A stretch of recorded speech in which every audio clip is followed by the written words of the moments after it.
Entro qualche giorno si potrà avere una stima precisa dei danni alla montagna veneta, ad annunciarlo il governatore Luca Zaia, commissario per l'emergenza, nel presentare al Consiglio regionale la manovra di bilancio. Quanti danni abbiamo avuto? Noi calcoliamo che siano in settimana, li renderemo noti, che siano abbondantemente sopra il miliardo di euro. Abbiamo una fascia interessata di circa 100.000 ettari, che non è una roba da poco, dei quali vi posso già dare un dato verosimilmente buono: 28.000/30.000 sono rasi a suolo.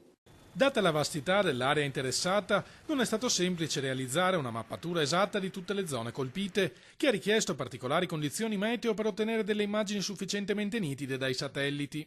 Abbiamo fatto questa foto e oggi sappiamo dove sono queste aree di schianto, sappiamo dove sono le briglie che sono saltate, dove sono le frane, per avere un quadro generale per poter fare una stima entro il 10 di dicembre. La richiesta di introdurre un'addizionale IRPEF regionale per sostenere la montagna, avanzata dall'opposizione, è stata respinta dalla Giunta. Noi tasse non ne mettiamo, daremo una mano al bellunese, cercheremo di recuperare la situazione, ma pensare di chiedere di applicare tasse ai veneti in questa fase decisamente no. Queste cose si fanno quando non ce la fai più, ma per ora ce la faremo e ce la facciamo. Il fondo di solidarietà istituito dalla Regione a sostegno dell'emergenza ha raggiunto nelle scorse ore i 2 milioni di euro di donazioni, una generosità che il governatore definisce commovente. Altra voce pesante del bilancio regionale, che ammonta in totale a 17 miliardi di euro, 9 dei quali destinati alla sanità, è quella che riguarda la pedemontana veneta.